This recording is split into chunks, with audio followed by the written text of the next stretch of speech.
16장 13절에서 21절까지 20절까지 말씀을 교독합니다. 예수께서 빌립보 가이사랴 지방에 이르러 제자들에게 물으시되 사람들이 인자를 누구라고 하느냐?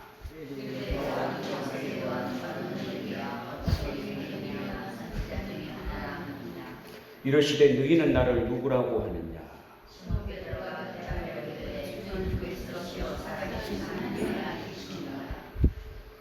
예수께서 대답하여 이르시되 바요나 시므나 내가 복이 있도다. 이를 내게 알게 한 이는 혈육이 아니요 하늘에 계신 내 아버지이시니라.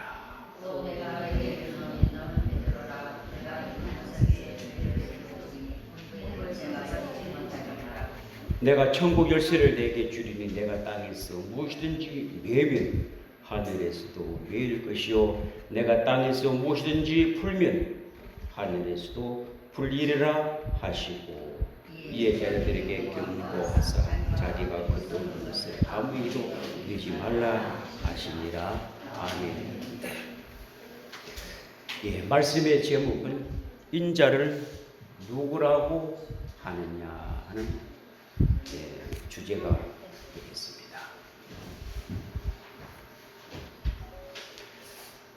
사람이 살아가는 데는 먹고 마시고 입고 살아야 합니다. 사람이 살아가는 데는 먹으려고 삽니까? 살려고 먹습니까? 명쾌한 답이 없지요. 먹으려고 산다 하면 짐승이나 사람이나 같은 종류가 아니겠습니까? 또 살려고 먹는다. 그것도 답이 아니죠. 그러고 보면 우리가 맛있는 음식을 먹으려고 사는 것 같아요. 또 배가 고프면 죽으니까 또 살려고 먹는 것 같아요. 그런데 답이 없거든요. 둘 중에 하나는 선택을 해야 되는데 선택하기가 그렇게 곤란해요. 하나님 형상과 모양대로 인격을 주셔서 고동피조물로 만드는 우리가 먹으려고 산다. 살려고 먹는다. 이 땅에는 정답이 없습니다. 그러나 성경에는 예수님은 명쾌한 답을 우리에게 주셨습니다. 이 땅에는 예수 그리스도가 아니고 하나님의 말씀이 아니면 정확한 답이 없습니다. 애매하고 모호한 것들이 많이 있지 않습니까? 답이 먼저지, 알이 먼저지. 답이 없이 어떻게 알이 나왔겠는가? 알이 없이 어떻게 답이 나왔겠는가? 곰곰이 생각하기 보다가 어떻게 무당 모르겠다. 이게 세상 사람들이 말하는 이치입니다. 조금만 생각해도 닭이 먼저고 사람이 먼저다는 걸 이해가 되죠. 아니 알이 어떻게 닭이 없이 품을 수 있나요? 아니 어른이 먼저 낳지 아가야가 핏덩어리를 어떻게 부모 없이 생명할 수가 있나요? 잠시만 생각해도 이해를 할 수 있는 이런 것을 사람들은 뭐가 뭔지 모르고 그냥 모르겠다. 그게 정답이지. 그러나 모든 세계는 오직 예수님의 해답인 줄 믿으시길 바랍니다. 예수 그리스도가 모든 답을 다 주시는 것이 진리의 법칙입니다. 성경에는 무엇을 먹든 무엇을 마시든 하나님의 영광을 위하여 살아라. 먹어도 영광을 위하여 먹고 살아도 영광을 위하여 사는 것이 진리의 법칙입니다. 성경 그렇게 정확한 명쾌한 답을 우리에게 주셨습니다. 영광을 위하여 산다는 게 뭡니까? 하나님을 일을 하기 위해서 먹고 하나님의 일을 하기 위해서 사는 존재라고 이렇게 고백할 때 우리 인생 모두를 하나님이 책임을 져주시지 않겠습니까? 건강을 주시지 않겠습니까? 나를 위하여 내 일을 하기 위하여 먹고 내 일을 하기 위하여 산다고 하는 그 고백 위에 하나님이 건강과 축복을 주시지 않겠느냐는 것이죠. 이렇게 명쾌한 답은 성경 안에 예수님 안에 오면 답이 다 있습니다. 그러나 그거 바깥에서는 정확한 명쾌한 답이 없습니다. 이 땅에는 사람의 종류가 세 종류가 있습니다. 분류를 한다면 인간이 있고 사람이 있고 참 사람이 있습니다. 사람의 정의는 사람을 단수로 봅니다. 사람 위에는 그러나 하나님은 사람을 단수로 보지 않습니다. 복수의 개념, 인간이 있고 사람이 있고 참 사람이 있다는 것입니다. 그러나 이 땅에 그래도 바깥에 있는 사람은 이걸 죽었다 깨나도 모릅니다. 조금 아는 것은 이런 게 있습니다. 사람이 사람같이 못 살면 인간아 사람이 좀 되더라. 인간하고 사람하고 조금 차이가 있나 봐요. 그런 걸 조금은 알아요. 그러나 근본은 뭐예요? 사람같이 살지 못하면 이 인간아 사람같이 좀 살아라.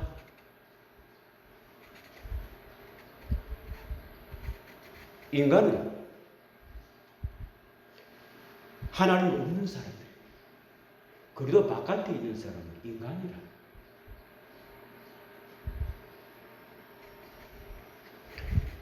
왜 하나님 인간이라고 사람이라고 참사람이라고 이렇게 정의를 내는 것은 인간 안의 구조를 알아야 이해를 할 수 있습니다. 사람은 영원한 항구적인 존재, 영을 부르려 나왔습니다. 짐승은 영이 없습니다. 오직 사람만 그분의 형상과 모양대로 지어서 생기를 불어였더니 생명이 되은지라 영원한 항구적인 영 들어왔다. 짐승에게는 생기를 불어있지 않습니다. 그래서 사람의 구조는 2분설과 3분설이 있습니다. 2분설은 영혼, 육, 영혼과 육이 분리됩니다. 그냥 존재로서는 그렇습니다만 기능으로는 3분설입니다. 영, 혼, 육 전혀 다릅니다. 육은 식물을 먹어야 살 수가 있습니다. 혼은 땅의 지식과 보이는 것으로 추구합니다.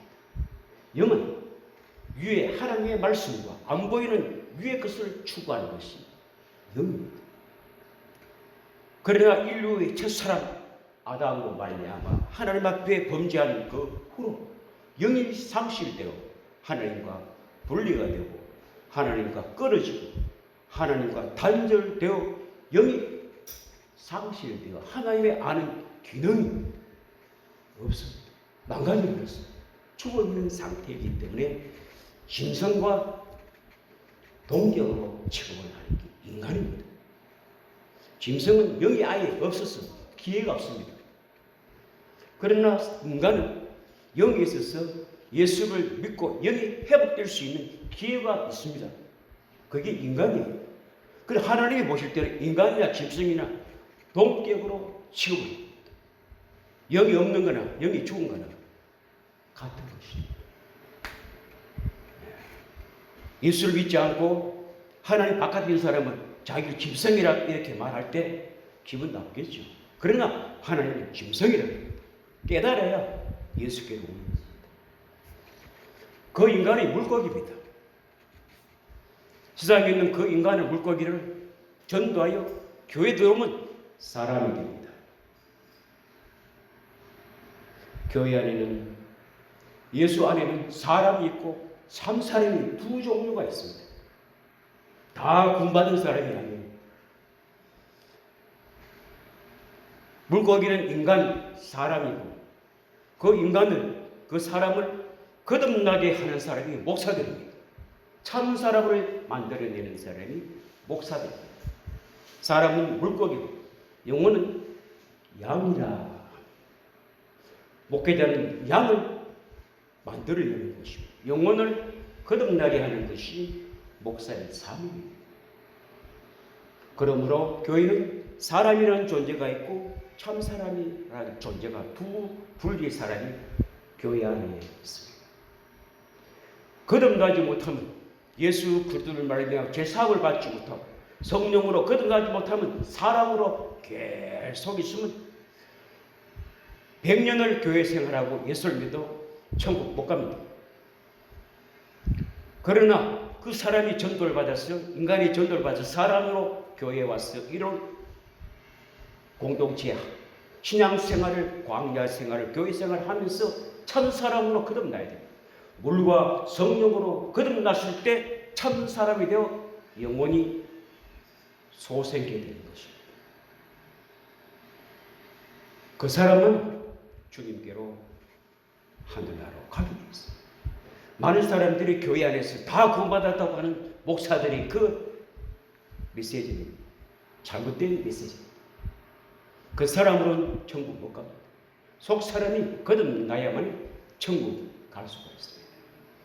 이것이 예수님이 주시는 메시지. 우리 영혼 안의 구조를 알면 명쾌하게 답을 줄 수 있습니다. 그 사람과 속 사람은 전혀 다릅니다. 영과 혼과 육은 전혀 다릅니다. 영과 혼을 같이 동격으로 취급한다면 정신세계나 육체세계를 똑같이 동격으로 취급하는가, 큰 미련하고 어리석은 지식을 갖고 있는 사람들입니다. 그러므로 우리는 인간이 되었으다, 사람이 되었으다, 참 사람이 되어야 합니다. 그래야만이 참 하나님께 갈 수가 있습니다. 예수님은 참 사람이시면서 참 하나님이십니다. 우리는 흙에서 육으로 난 사람입니다. 예수님은 영으로 말씀으로 나신 분입니다. 그래서 우리는 죄인이지만 그는 죄가 없는 분입니다. 우리는 흙으로 돌아가지만 예수님은 하늘에서 영이 말씀으로 왔기 때문에 하늘로 가십니다. 그래서 참 하나님이 되십니다. 보이는 하나님이 되셨다. 도마를 잘 아시죠? 도마는 직업이 석공이었습니다. 도를 따르면서 왕궁을 짓고 아주 고급스러운 집을 짓는 이런 석공 기술자였습니다. 예수님은 목수였습니다. 요셉이가 목수였기 때문에 그 영향을 안 받을 수 없어요. 그래서 20대에서 30대 사이에는 목수의 직업을 갖고 석공 도마와 같이 일을 많이 했어요. 도마가 예수님을 잘 알죠. 그래서 그는 부활했을 때 도마가 왜 믿지 못했나? 너무나 예수님을 인간적으로 많이 알고 있었기에 인정을 안 했는 거예요. 그러나 부활에 계신 예수님을 도마가 딱 보는 순간에 내 손 못 잡고 보라, 내 허리에 손을 놓고 보라. 그것을 도마가 딱 보는 순간에 옛날에 20대에 예수님과 같이 다녔던 그것이 완전히 사라져버렸습니다. 고백이 뭡니까? 나의 주님, 나의 하나님이십니다. 20대에 같이 일하던 그 직업 동력자가 나의 주인이시오, 나의 하나님이시다고 이렇게 고백할 수 있다는 것은 대단한 고백이 아닙니까?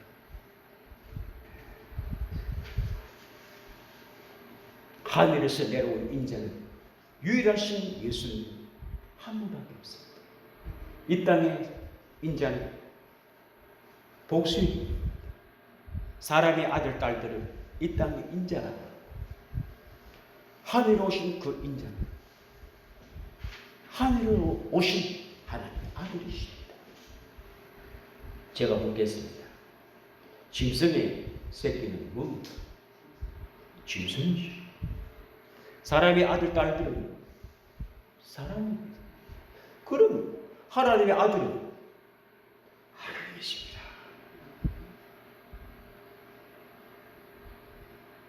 하나님 아들로 오신 것은 우리 인간의 눈높이를 맞춰서 아들로 오신 것이 그는 하나님의 영광의 광채이시오. 근본 하나님의 본체이시오.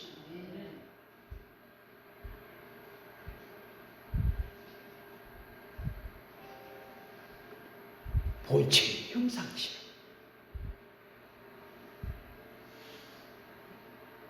우리 인간의 눈높이를 맞춰서 하나님 아들로 오신 거예요. 그는 근본 하나님이시오. 요한복음 1장에 보시면 그가 아니고는 만물을 지우지 못했어. 그 안에 생명이 있으니 사람들의 빛이라. 그가 아니고 만물을 없다 하지 않습니까? 예수 그리스도를 어떻게 보느냐? 그 당시에도 그랬지만 지금도 그렇지 않습니까? 예수님은 어떻게 봅니까? 사람을 보지 않습니까?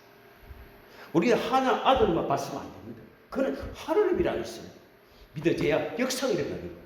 아들을 생각하니까 사람과 동격으로 생각하면 절대로 하나님을 못 만나요. 지금도 세상 사람들 어디 봅니까? 공자, 석가, 소크라테스, 맹자, 예수 4대 성인을 보죠. 하나님 아들은 인정해요. 하나님은 인정하는 거예요. 기독교에서도 마찬가지예요. 하나님 아들을 만져. 하나님이시다. 여기에 도달해야 유적이 일어납니다.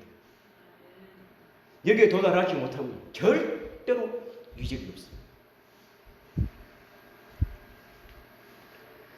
오늘 본문의 말씀같이 빌립보 지방은 12제자와 동행하고 있는 길이었습니다. 그때 예수님은 그 이스라엘 땅에 많은 소문을 길을 들었습니다. 예수 그리스도에 대하여 너무나 많은 사람이 이 빵을 찍었습니다. 저가 누구야? 저가 누구야? 우리가 기다리는 메시아 맞아?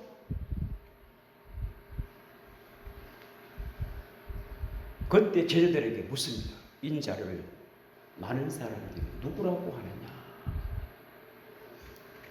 세례요한이 돌아온 것 같답니다. 엘리야가 살아서 왔는가 봐. 아니 예레미야가 왔는 것 같아.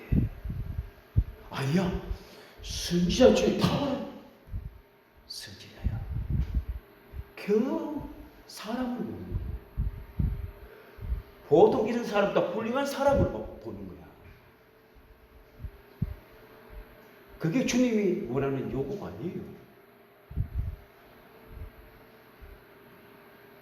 예수님을 아브라함과 같이 동격, 모세와 같이, 다윗과 같이, 세례요한과 같이, 엘리야와 같이 이렇게 선지자 중에 한 사람으로 본다는 것은 주님이 원하는 답이야. 그 제자들에게 너희들은 나를 누구라고 하느냐? 너희들은 나를 누구라고 하느냐? 이제까지 배웠지 않니? 너희들은 나를 누구라고 하느냐? 12제자들이 무슨 말씀을 해야 될지, 무슨 말을 해야 될지, 예수님이 누구라고 해야 되나?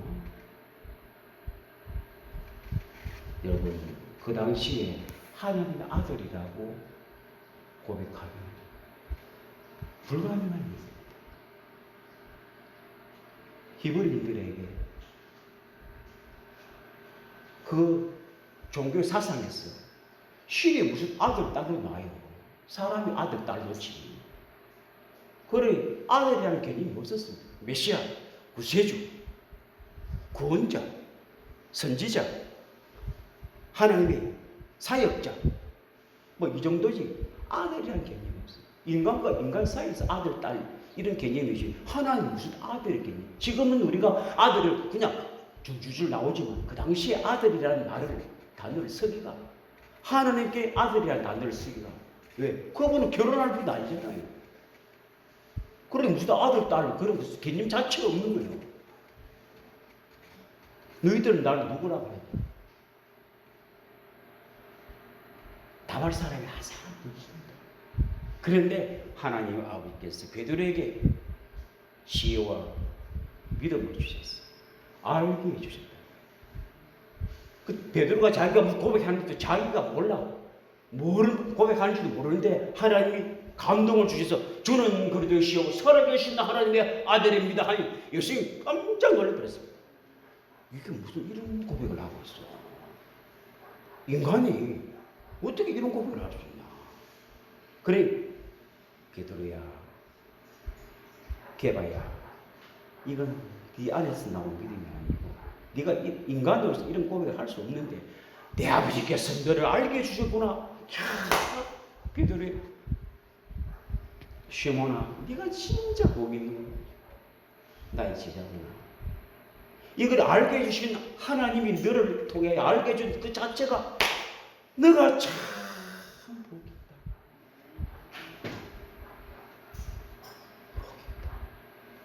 시몬이라 하지 베드로라.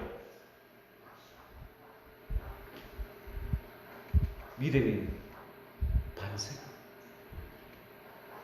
예수님은 진리의 반석. 반석 위에 내 교회를 세우라.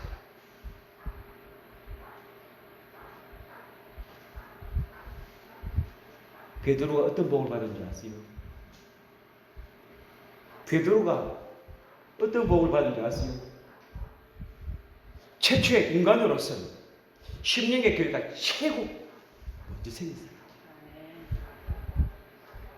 예수 그리스도가 곧 있는 지상의 교회가 세워졌습니다. 성전이. 그리고 예수님은 우리 심령의 하나님의 집, 성전을 짓기 위하여 제1번이 베드로였습니다. 반석 위에 네 교회를 있습니다. 오순절날 성령이 임할 때 베드로가 제일 먼저 심령의 영이 임재가 됐습니다.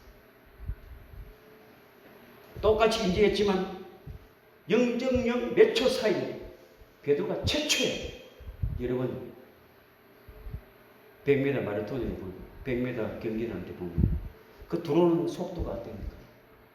0.0 똑같이 들어온 것 같은데 다 유한 보통 똑같이 들어온 것 같아요. 누가 누구지 모르지만 기계로 탁 보면 0.0 몇 초 1, 2, 3, 4 똑같이 12명이 성령이 임재했지만 베드로가 제일 먼저 심령에 반석 위에 주님 교회가 세워집니다. 반석 위에 내 교회를 세우리. 네 심령 안에, 네 안에 내 집을 짓겠다는 거예요. 반석은 진리를 말합니다. 진리로 베드로는 너 심령에 내가 거하겠다는 거예요. 진리의 반석 위에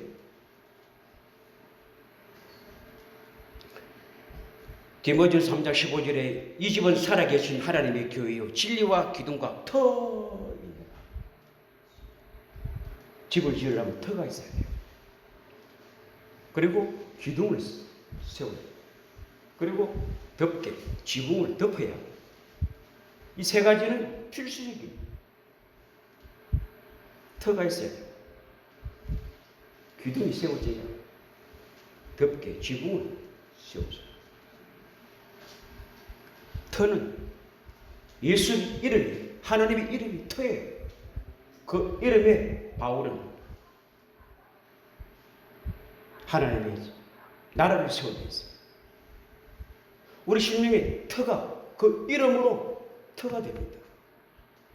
그리고 말씀이 기둥이 됩니다. 성령이 덮어. 이게 주님의 집입니다. 우리 안에 그렇게 지어진 거예요. 베드로가 최초로 그 이름, 그 말씀이 성령이 그리하여 베드로는 그 이름을 가져서 복을 받았어. 나사렛 예수 이름으로 주노니 일어나 걸으라. 그냥 역사가 일어났어요. 베드로에게만 그런 복을 주십니까? 아니요. 우리 모두에게 주는 그리스도시요 살아계신 하나님의 아들이시며 참 하나님입니다. 이렇게 고백해요. 그 당시에는 주님 앞에는 주는 그리스도시요 살아계신 하나님 아들이라고 고백하면 돼요. 우리는 그렇게 해야 안 돼요. 주는 그리스도시요 살아계신 아들이시며 참 하나님입니다. 이렇게 고백해야 역사가 돼요. 하나님이 일하십니다.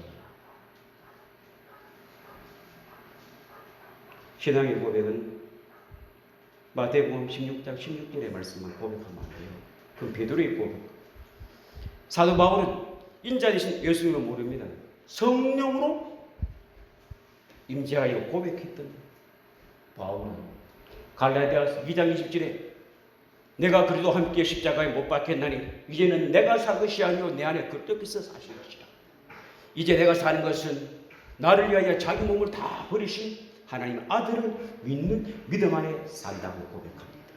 이 두 가지가 셋입니다. 짝이 동전 앞면과 뒷면과 손바닥 등과 바닥과 같이 한 짝입니다. 주는 그리스도 살아계신 하나님의 아들이라고 고백하는 것은 내 죄를 위하여 죽으실 분이다. 내가 그래도 함께 십자가에 못 박혀 죽었나니 이제는 내가 산 것이 아니라 내 안에 그리스도께서 하신 것은 그 을을 믿는 것입니다. 내 죄를 위하여 죽으시고 당신의 을을 주신 것을 믿는다는 고백이 신앙의 고백입니다. 주는 그리스도 살아계신 하나님의 아들이시며 참 하나님이십니다.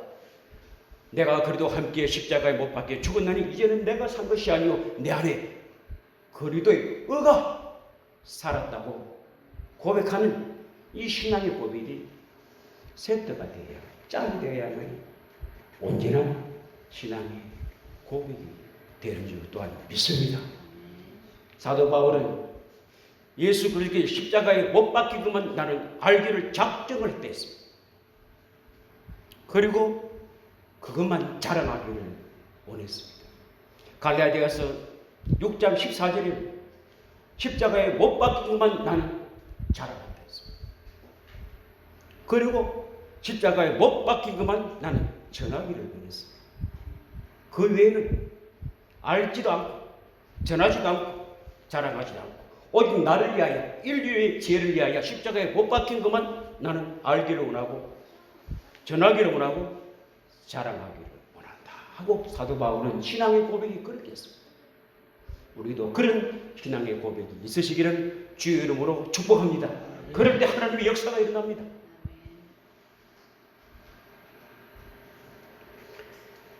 반세기에 주님 교회를 우리 안에 세워주셨고 그렇게 세워준 교회는 업무의 권세가 이깁니다. 세상의 어떤 권세도 이렇게 지어진 교회는 이기지 못합니다. 이길 수가 없습니다. 하나님이 세워주십니다. 왜? 업무의 권세가 이기지 못합니다.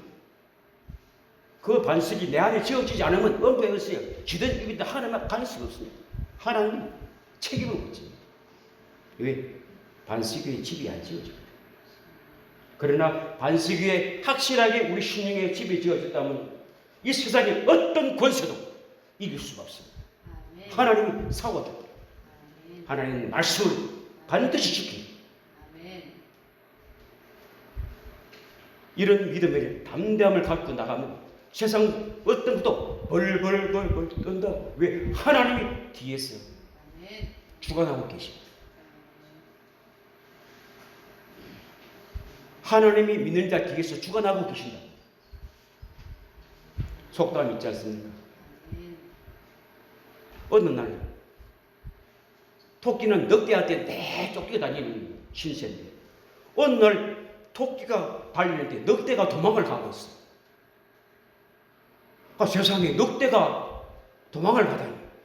늑대가 토끼를 잡아먹으러 토끼가 도망을 가는데 오늘은 늑대가 도망을 가고 토끼가 탁 달려가요.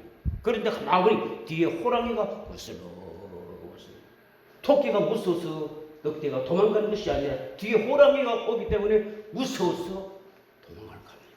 우리는 토끼 같은 연약하지만 내 뒤에 호랑이 같은 예수님 우리에게 말씀을 이루시려고 능력으로 함께 하시는 우리 앞에 세상 임금들이 늑대들이 한계를 왔다가 일곱 길을 떠나갈 줄 또한 믿습니다. 이런 믿음으로 살면 다 되십니다. 토끼가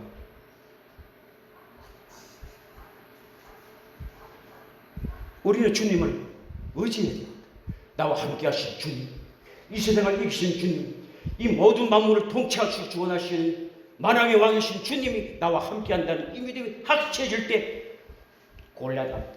다윗이 골리앗 앞에 도전할 수 있습니다. 그런 믿음 없이는 세상 임금 앞에 도전을 못합니다. 다윗이 그런 믿음이 있었습니다. 나는 만군의 여호와의 이름으로 가노라. 믿는 데가 있었다.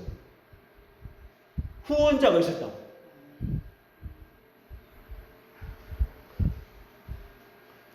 이런 믿음이 신앙생활에서 경험을 했지 않습니까? 다윗도 양을 치면서 곰하고 사자하고 싸워 이겼습니다. 사람이 곰하고 사자하고 이길 수가 없습니다. 그런데 이겼습니다. 누가요? 하나님이 주관하시는 곰도 힘이 없습니다. 사람은 사자도 양같이 순해집니다.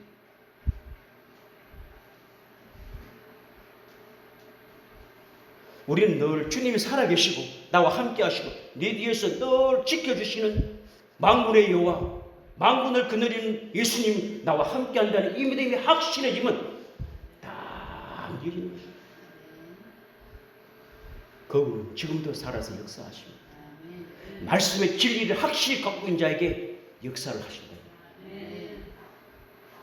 우리 안에 진리가 집에 지어졌는지 하나님의 집인지 이것도 모르는 자에게 어떻게 그 만군을 다스릴 하나님을 그와 함께 해주겠습니까? 그분의 약속의 말씀을 확실히 알고 있고 가지고 있는 자에게 하나님은 함께 해주십니다.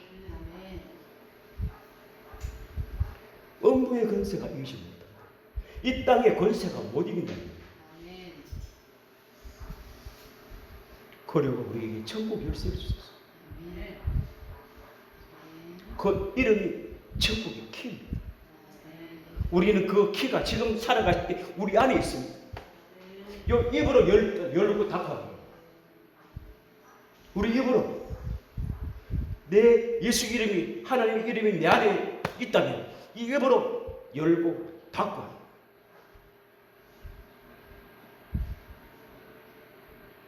키가 이 땅에 육체가 있을 때 키는 우리 안에 있습니다.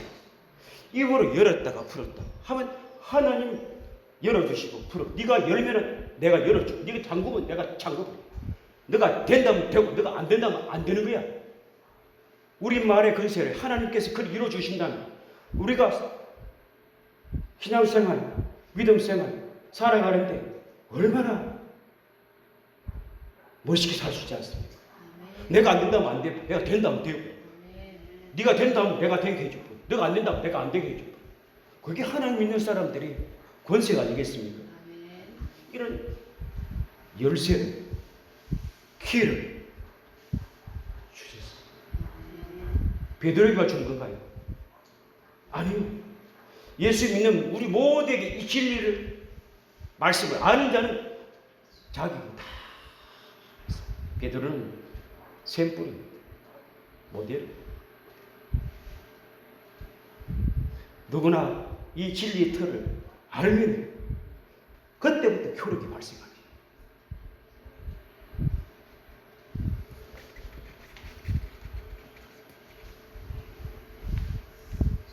하늘의 인자 되신 예수님과 이 땅의 인자 된 사람들과의 차이점을 한번 살펴봅시다.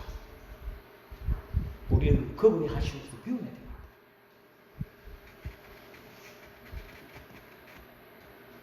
하늘에서 오신 인자이신 예수님은 우리 죄인들을 위하여 우리 낮은 자를 위하여 섬기러 오셨습니다.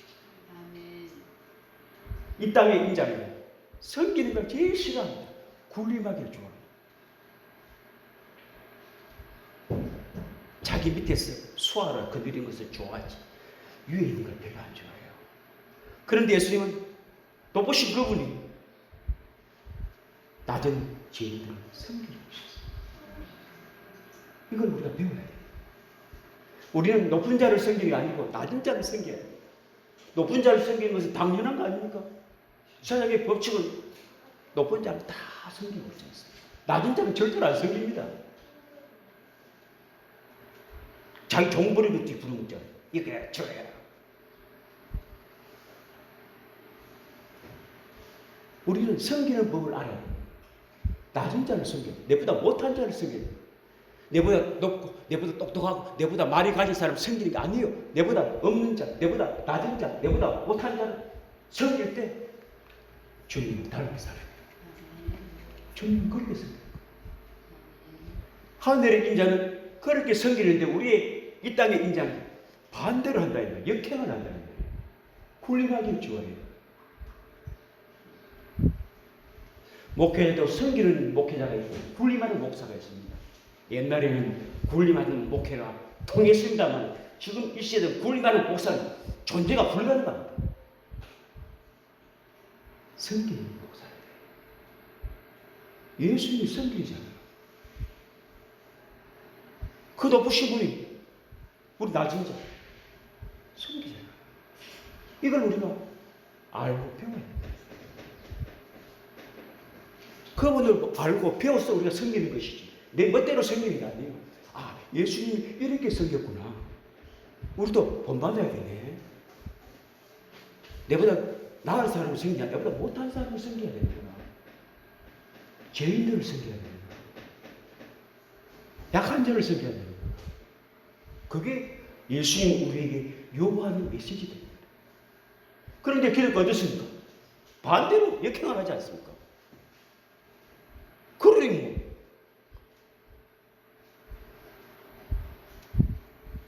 하늘의 인자와 이 땅의 인자는 달라요.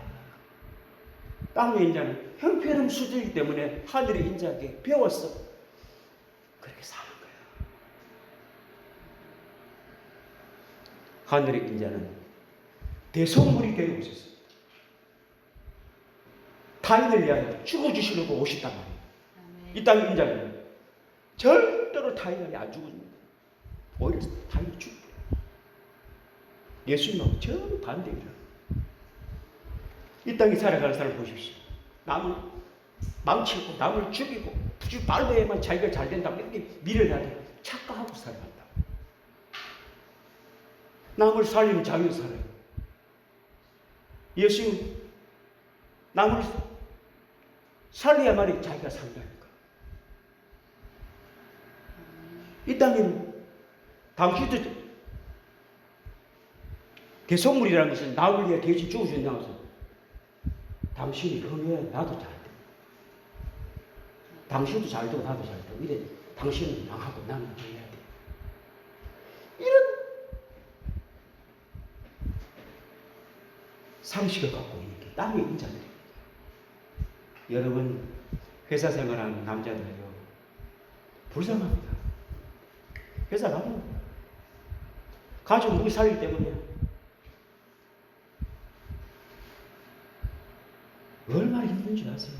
아내들이 이거 모릅니다. 그냥 돈 벌어오니까 아이고야 그래야지. 그 돈 벌어오기까지 남자예요. 힘든 일을 하고 합니다.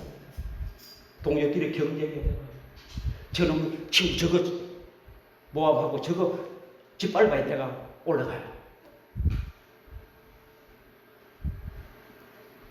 주님은 그러지 마. 다행이야. 네가 죽어줘. 내가 너를 위하여 죽어주잖아.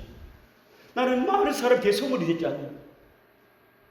하늘의 인자는 우리 죄인을 위하여 낮은 자를 위하여 대신 죽어주신다. 그런데 이 땅의 인자는 절대로 죽었지 않습니다. 남을 망가뜨리고 이 땅의 인자 사람들은 속성이 제 속성을 갖고 있어요. 자기 남자는 위에 있으면 기분 전부 안 좋아요. 한 단 낮게 있어요. 그 자기가 군림하고 싶어. 자기가 대장하고 싶고 왕하고 싶어. 그런데 남자가요, 하나님 자기보다 높은 걸 좋아하는 거예요. 자기보다 위에 있는 사람 다 싫어. 부모도 위에 있으면 안 되고, 형제도 위에 있으면 안 되고. 그런데 딱 한 사람은 자기 위에 있어도 배가 안 아파요. 사람은 사촌이 땅을 사요. 배가 아프다는 말이 속단이 그냥 한 뱃속에서 나온 형제도 잘 되면 배가 시리라고 하는데 자기가 잘 돼야 돼요. 그런데 자기 아들은 아버지 위에 있으다 배가 안 아프고 배가 쉬워. 자기가 사장하고 있다가 동생이나 형님은 사장하면 안 됩니다. 전무나 부장이 있어야 돼요. 그 아들은 너는 내 위 회장해라. 그 아들만큼은 자기 위에 있어도 그렇죠. 그 외에는 다 군림하고 싶어 합니다. 예수님은 우리를 위하여 대신 죽어주시고 우리도 그와 같은 타인을 위하여 당신 잘 두고 나도 잘 됩시다. 당신 흥하고 나도 흥해야지. 이게 선진국의 사람들이 아메리카인들의 속성 아닙니까? 후진국, 동남아, 후진국 사람들은 남을 막 끄덕거려. 당신, 저 사람 망하게 하면 나는 잘 돼. 이런 잘못된 생각을 갖고 있어. 그럼 맨날 후진국 사는 거야. 선진국 사람은 당신 잘 되고 나 잘 됩시다. 당신 성공하고 나도 성공합시다. 그래서 서로 협력해 주잖아요. 당신은 망하고 나는 잘 돼. 그 사람 가만히 있겠어요? 내가 망하면 당신도 망해야지. 귀신 작전으로, 무의식 작전이죠. 사람도 그런 개념이 그래요. 당신 잘 되고 나 잘 되고, 당신 흥하고 나도 흥하고. 그런 사람이 성공자가 될 수 있지 않습니까? 그런 자를 하나님이 밀어주신다. 우리나라 사람은 참 못됐어요. 누가 장사도 안 되는. 옛날에요, 붕어빵 나올 때요, 초등학교에서는 딱 크다 좀 먹었어. 사람이 막,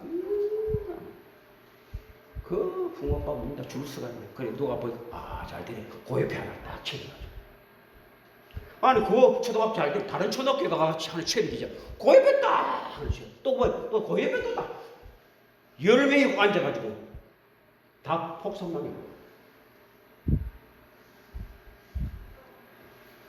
사람들이 그렇게 한다. 누가 잘 된다면 그 옆에다가 개어.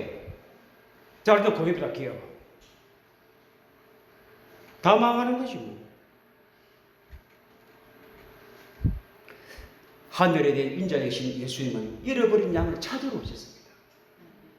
그런데 땅의 인자는 이럴 양이 나오든 말든지 신경 안 씁니다.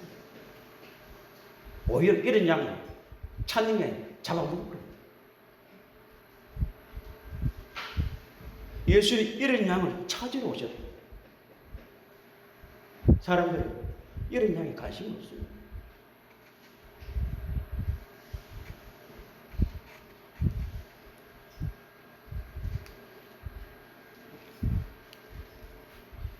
목회하라고 양 붙이면 다 잡아먹어요.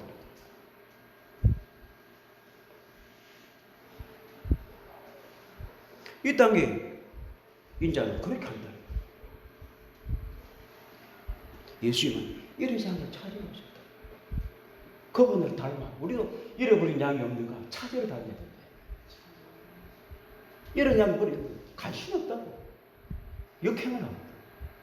아, 그건 내 마음에 안 들어. 예수님이 마음에 들어가지고 이런 양을 찾습니다. 예수님은 마음에 안 들지만 이 땅의 인자와 하늘의 인자 생각하는 자체가 다르다. 그래서 우리 이 땅의 인자가 예수님 인자 되신 분을 배워야 된다. 나는 겸손하고 배우라서 배워야만이 실천에 옮길 수 있어요. 안 배우고 하는 것은요, 잠시 뿐입니다. 배우고 하는 것은 오래오래 갑니다. 하나님 도와주신다. 안 배우고 하는 거야. 예수님께 안 배우고 한다고. 그래 예수님 책임을 안 져요. 예수님께 배우고 하는데 그 가르치신 분이 책임을 지죠. 안 그렇겠어요? 누가 교사가 가르치기도 하면 도와주잖아요. 가르치지 않는데 지금부터 해보는 거. 누가 그 교사 가르치고 있어요? 예수님께 배우고 하면 그분 도와주세요.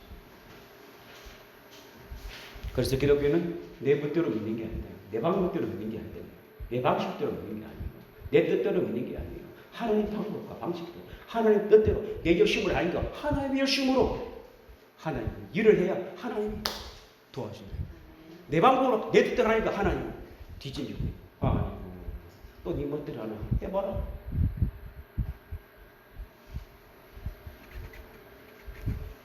하늘의 인자이신 예수님은 죄인을 부르러 오셨습니다. 이 땅의 인자는 죄인은 원래 저 죄인이죠. 안 돼. 저리 저리. 저는 반대로.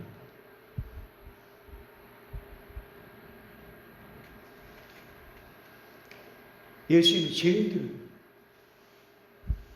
품어주시고 죄인들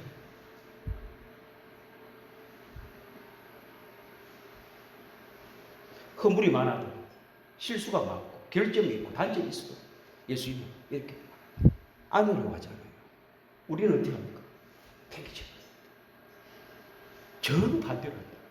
이 땅의 인자는. 그래서 하늘의 인자 되신 예수님이 어떻게 하시는 것을 배우고 해야 죄인들을 수용할 수 있습니다. 안 배우고 하니까 냄새가 나는 거예요. 배우면 냄새가 안 나요. 그냥 사랑을 하고 싶어요. 사랑은 상대의 허물을 덮어주는 것이 사랑이라지 않습니까? 지식은 잘 알고 있는데 행함은 없는 건 죽어있는 우리 주님은 죄인을 부르셨어요. 건강한 자에게는 의인이 필요 없고 의인은 필요 없다. 건강한 자에게 무슨 의사가 필요 없다. 병든 자에게 의사가 필요하듯이 죄인들에게 예수님이 필요한 존재예요. 나도 예수님 만나기 전에는 죄인이었습니다. 그러면 또 죄인들을 수용할 수 있는 넉넉한 주의 마음이 있어야 주님을 닮은 사람 아니겠습니까? 하늘에 인자되신 예수님은 생명을 더 풍성히 주러 오셨습니다. 살리는 분이었습니다. 땅의 인자는 생명에 대해 관심이 없습니다. 죽이는 걸 좋아합니다. 안 되는 걸 좋아한다. 저 사람 죽으면 좋겠네. 저 사람 막 죽었으면 좋겠네. 저 사람 안 보였으면 좋겠네. 저 사람 막 내 옆에 없었으면 좋겠네. 예수님은 그런 자를 모으시고 왜? 생명을 더 풍성히 주려 하시고 살려주고 세우고 건설하는 이런 주님의 모습을 우리는 정반대로 하고 있으니까 예수님께 배우고 하면 예수님이 도와주신다. 안 배우고 안 하니까 안 도와주신다. 예수님은 생명을 풍성히 주러 오셨구나. 우리도 우리 삶 속에서 생명을 풍성히 줄 수 있는 주의 마음을 갖고 내가 살아야 되겠네 하면 주님이 도와주신다. 우리는 죽이는 걸 좋아합니다. 생명을 파괴하는 건 인간들 좋아하신다. 그러나 주님은 생명을 풍성히 주십니다. 하늘의 인자 되신 예수님은 마귀의 일을 멸하러 오셨습니다. 마귀의 일을 어두운 미움과 교만과 욕심과 탐심과 우상 숭배 이런 일을 멸하러 오셨습니다. 이 땅의 인자는 마귀를 죽이려 합니다. 이 땅의 인자는 마귀를 죽이려 합니다. 죽습니까? 보이지 않는 마귀를 죽이려 하는 사람이 얼마나 많은데 맨날 죽여보십시오. 죽는 거야 마귀가. 마귀를 죽이려 맨날 싸우러 다니고 도끼 들고 칼 들고 마귀 휘에 다니고 예수님 마귀 일을 멸하러 오셨다. 우리도 마귀 일을 멸하려야 된다. 마귀 일을 싸워야 됩니다. 마귀하고 싸운다. 보이다. 맨날 짐을 쓰고 이기다. 마귀가 하는 일과 싸워서 내가 이겨야지. 마귀가 무슨 일을 하는지도 모르고 마귀하고 싸운다. 거기랑 내 싸웠다니. 힘만 빼고 에너지를 날려. 예수님은 마귀 일을 멸하러 오셨다. 우리의 미움과 싸움이, 욕심과의 싸움이요, 교만과 싸움이요, 탐심과 싸움이요, 우상 숭배와 싸움, 기도, 말씀, 제실의 갑주를 듣고 보이지 않는 마귀를 가지고 싸우다. 예수님도 마귀 일을 멸하러 오셨다. 예수님이 마귀 일을 멸하러 오셨다. 우리는 지금 마귀를 멸하러, 마귀를 죽이는 역행하고 하늘의 인자 되신 예수님은 아버지 뜻을 이루러 오셨습니다. 이 땅의 인자 사람은 아버지 뜻을 파괴하고 싶어요. 뜻을 안 이루려는 거예요. 아버지 뜻이 뭔가? 성령 받는 거예요. 우리 안에 하나님이 성전되는 것이 아버지 뜻입니다. 하나님이 우리 안에 임마누엘 하고 싶어 하는 게 아버지 뜻입니다. 그 뜻을 이루신 분인데 성령 받기 싫어요. 뭐 예수 믿으면 되지 성령을 왜 받아? 이 땅에 목사들이, 간 큰 목사들이 성령 받지 않고 목회한 사람이 간 제일 큰 목사들이 성령도 받지 않고 목회한다고. 아휴, 얼마나 간 큰 사람이지. 또 신앙생활 간 큰 성도들이 성령도 안 받고 신앙생활 하는 사람이 간 제일 큰 사람. 아버지 뜻도 안 이루어지고 목회, 아버지 뜻도 안 이루어지고 신앙생활 한다고.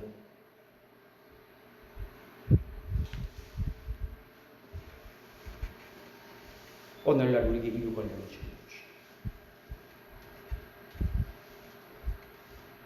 아버지 뜻이 하늘에서 이루어진 것 같이 땅에서 이루어지다.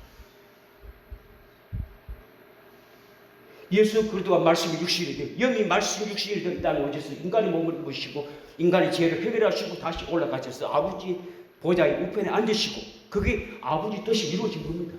예루살렘의 성전의 주인 되시고 만왕의 왕이 되신 예수님은 아버지 뜻이 이루어진 겁니다.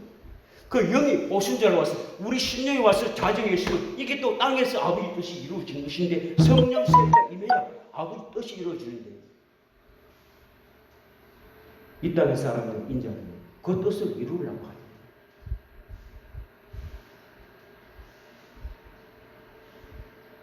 목회자가 주 예수를 믿고 제사함을 받아 성령 세례를 임하게 하고 아버지 뜻이 하나님의 성전이 임하도록 하는 그런 목회를 하지 않고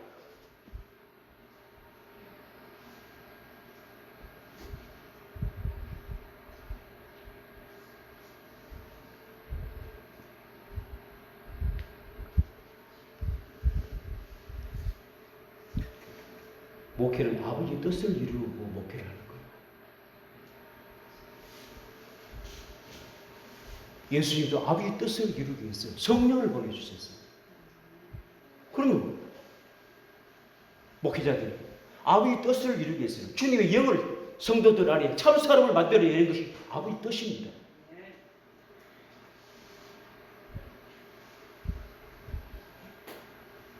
아직도 목회는 사람이 참 사람인지 인간인지 이것도 구분 못하고 목회하는 그게 무슨 목회입니까?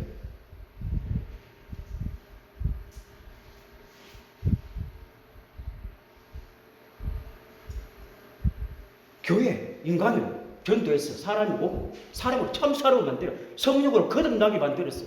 하나님의 나라가 안에 임하도록 아버지 뜻이 이루도록 이게 목회를 하는 것이지. 그렇지 않나요?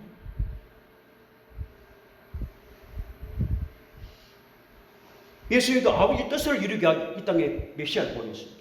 예수님도 성령을 보내주신 것은 아버지 뜻을 이루기 위해서 보혜사 성령을 보내주셨다.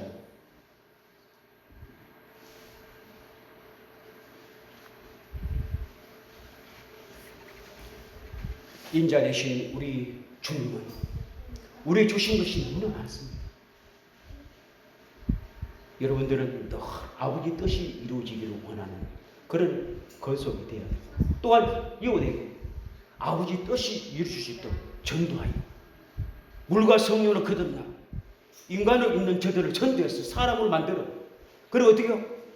참 사람을 만들어 알곡이 되고 물고기가 양이 되도록 거기에 합력하여 선을 이루는 여러분이 동역자가 되어야 하고, 여러분도 하늘 앞에 쓰임받는 종이란 말이에요.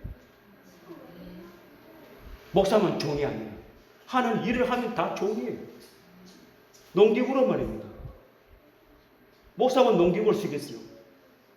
구약에는 목사들만, 주종들만, 왕만, 선지자, 제사장만 농기구를 썼지만 은혜 시대는 누구나 다 성령 세례가 임하면 다 농기구를 쓴다. 농부가 농사를 농기구로 사용하여 다 농작을 하지 않습니까?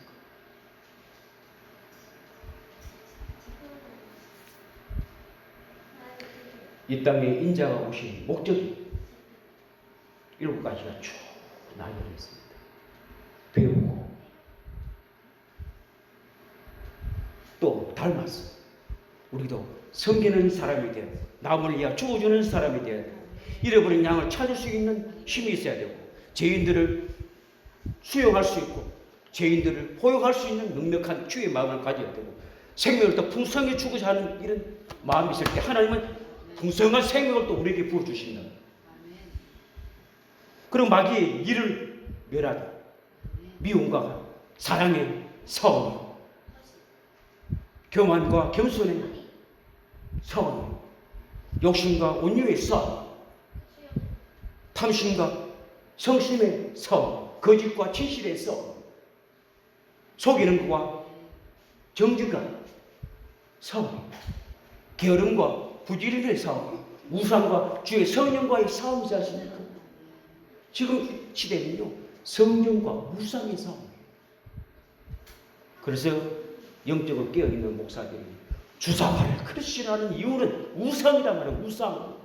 주사파가 뭡니까? 주체 사상, 우상을 섬기는 자가 주체 사상, 주사파란 말입니다. 그러니까 성전이 된 목사들은 그게 너무너무 싫은 거예요. 지금도 이렇게 싸우고 있고 애국운동을 하고 있는 사람들, 그게 싫어서 하는 것이지 사람이 무엇을 하겠습니까? 그 영에 속해 있는 우상과 성전의 싸움이다. 성령 안에 있는 것과 귀신의 싸움이다 이 말입니다. 여러분, 귀신을 수용할 수 있나요?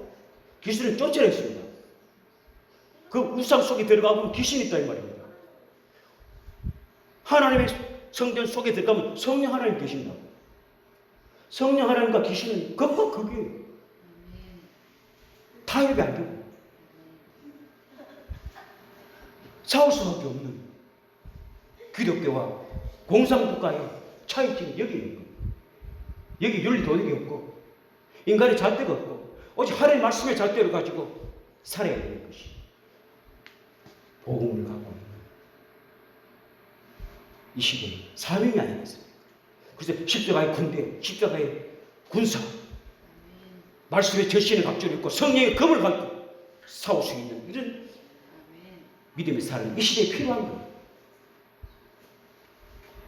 인자 되신 예수님 그런 자를 말씀하시고 양육하시고 세워서 하나님 나라를 위하여 인재를 찾고 계시는 주님, 그 인재가 되어서 주님 앞에 귀하게 서임 받으시기를 주의 이름으로 축복드립니다.